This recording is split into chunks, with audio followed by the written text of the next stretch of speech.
Good day friends. আমরা last ফ্রাইডেতে আলোচনা করেছিলাম আমরা একটা নতুন হাই করব। তো আমরা লাস্ট হাই করলাম হচ্ছে 26,340। সেখান থেকে প্রাইস আর ওপরে যায়নি। প্রাইস টুডে লো করলো 26,124। ওকে, তো আমরা পেয়েছিলাম 26,400 থেকে 500 যাবে, এই আমাদের লাস্ট ভিউ ছিল। তো আমরা অতদূর পৌঁছতে পারিনি, তার আগেই কারেকশান এসছে। কিন্তু কারেকশানটা অ্যাজ এ মার্কেট ওয়াইজ আমার মনে হয় ঠিকঠাকই আছে। তো আমরা এক্সপেকটেশন একটু বেশি ছিল, সে জায়গায় মিট করেনি। আজকে তার আলোচনা করব কেন মার্কেট 400 না গিয়ে তার আগে পড়ে গেল, এবং মার্কেট কি আগামী দিনে এই 400 যাবে কি 500 যাবে, এই নিয়ে আলোচনা আমাদের। তো আশা করি সবাই মার্কেট নিউ হাই মেরেছে, ভালো আছেন। তো মেন ব্যাপার হচ্ছে আমরা এই সি কমপ্লিট করিনি। তো যতক্ষণ না 26,500 400 এই জোনটায় যাবে না, এই র্যালির সি কমপ্লিট হয়নি। প্রাইস নিচে এসছে অবশ্যই। তো আমাদের লাস্ট কথা ছিল আমরা 26,000 থেকে 26,025 পর্যন্ত আমাদের স্ট্রং সাপোর্ট আছে। সে তো এখনো ব্রেক করি না মিড উইকে।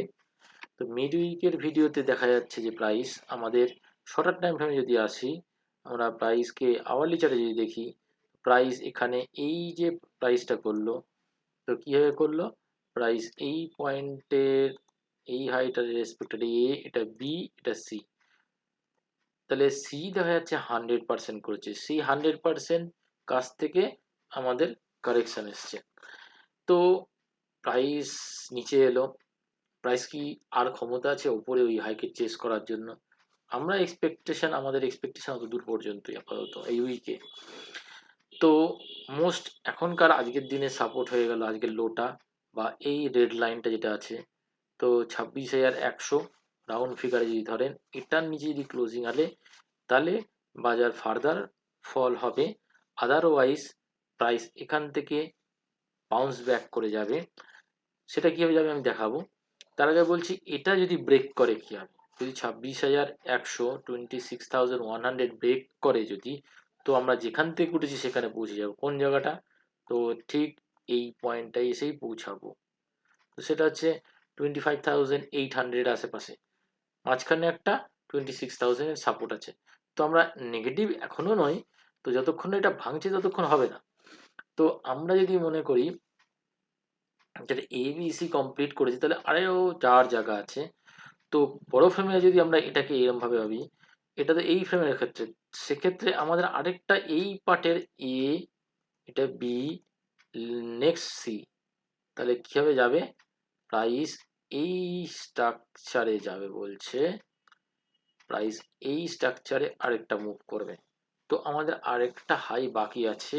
আমার ব্যক্তিগত দেখে মনে হচ্ছে যদি 26,100 এর নিচে ক্লোজিং মানে না মানে, আর আমার মনে হয় কালকে মোস্ট প্রবাবলি আমরা এটা ওভারকাম করব। আর এটা ওভারকাম করবোই। কারেকশনকে ওভারকাম করার সিগন্যাল কোথায় আসবে? এই ব্ল্যাক লাইন। ছোট টাইম ফ্রেমে যদি যাই আমরা, তাহলে বুঝতে পারবো ব্ল্যাক লাইনে কি ঘটনা ঘটেছে।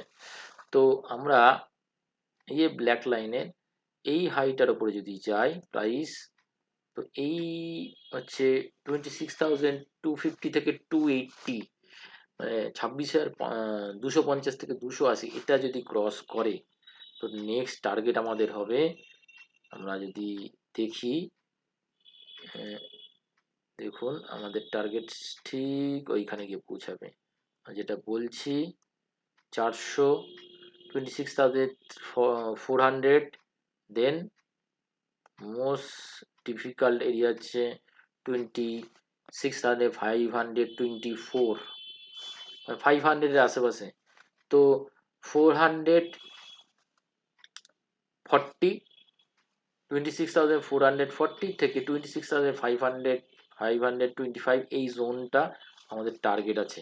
এইখানে গিয়ে একবার মনে হয় আমাদের প্রাইস অ্যারেস্ট হবে।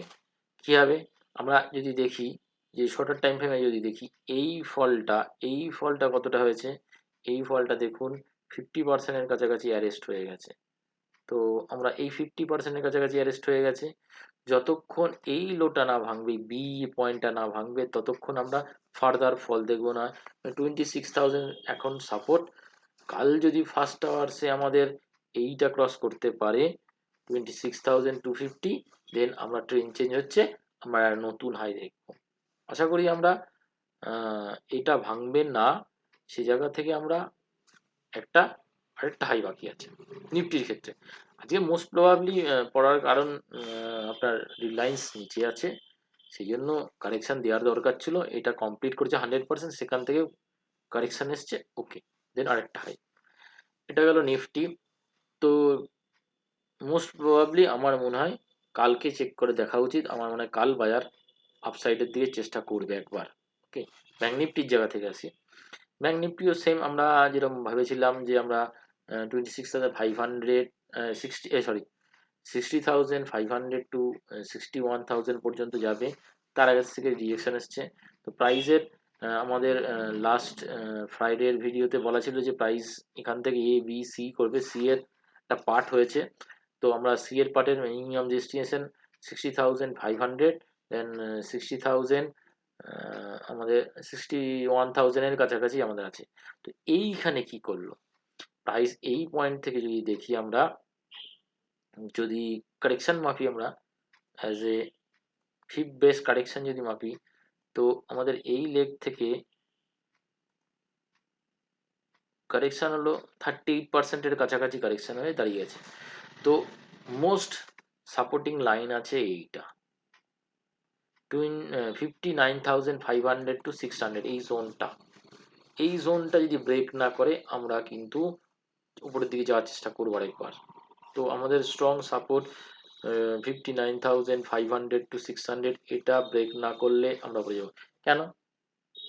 কারণ আমরা যদি দেখি এই পার্টে শর্টার টাইম ফ্রেমে এসে যদি দেখি আমরা কি ঘটনা ঘটেছে, আমরা এই পার্টের এখানে একটা এরকম ধরনের ফরমেশন আছে এ বি দেন সি।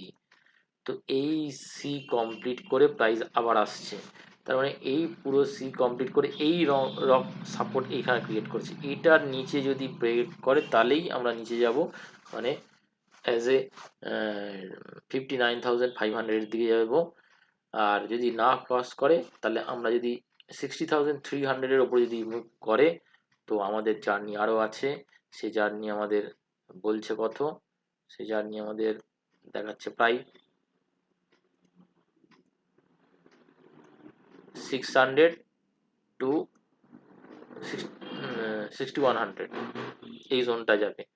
তো আমরা আশা করি প্রাইস তার এই জার্নিটাকে কমপ্লিট করবে আমাদের যতক্ষণ না 59,500 টু 600 ব্রেক করে। ওকে, তো দেখা যাক।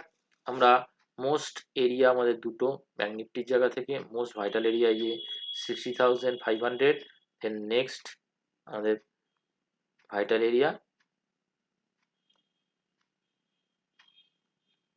এই রেড মার্কটা। ওকে, 61,000-এর আশেপাশে, এই সরি এই রেড মার্কটা, এই মার্কটা, ঠিক আছে। এই দুটো পয়েন্ট আমাদের টেস্ট করতে আসবে আমার মনে হয়। তো দেখা যাক। আমরা অ্যাজ এ এখনও বুলিশ আছি এই সপ্তাহে। তো কালকে ফার্স্ট হাফটায় দেখার আছে, যদি আমরা মুভ করি আমরা কালকে ফার্স্ট হাফ হয়তো তার সিগন্যাল দিয়েই দেবে। আজকে যদি দেখুন ব্যাঙ্ক নিফটির জায়গা থেকে হায়ার লো করেছে, এই লো এর এগেনস্টে যদি আমরা থাকি, আমরা 61%-এর নিচে যাইনি, তো আমরা হায়ার লো করেছি, তাহলে এইটার ফাংশন কি হবে, এটা এইরকম ভাবে যাবে প্রাইস এই আকারে, প্রাইস আরেকটা হাই মারার জন্য চেষ্টা করবে। তো as a bank Nifty high আছে, নিফটি পার্টিকুলারটা স্টকের জন্য হয়তো কারেক্টিং হয়েছে, তো আমরা সিলেক্টেড ব্রড মার্কেট আমার মনে হয় উপরের দিকে যাওয়ার চেষ্টা করবে। দেখা যাক আমরা ফাইনালি উইকলিতে কি হয় তাই দেখবো। আর যদি আপনাদের মিড উইক ভিডিও ভালো লেগে থাকে কমেন্ট করবেন, আমি আরও দেওয়ার চেষ্টা করব। থ্যাংক ইউ, ভালো থাকবেন, সাবধানে ট্রেড করবেন।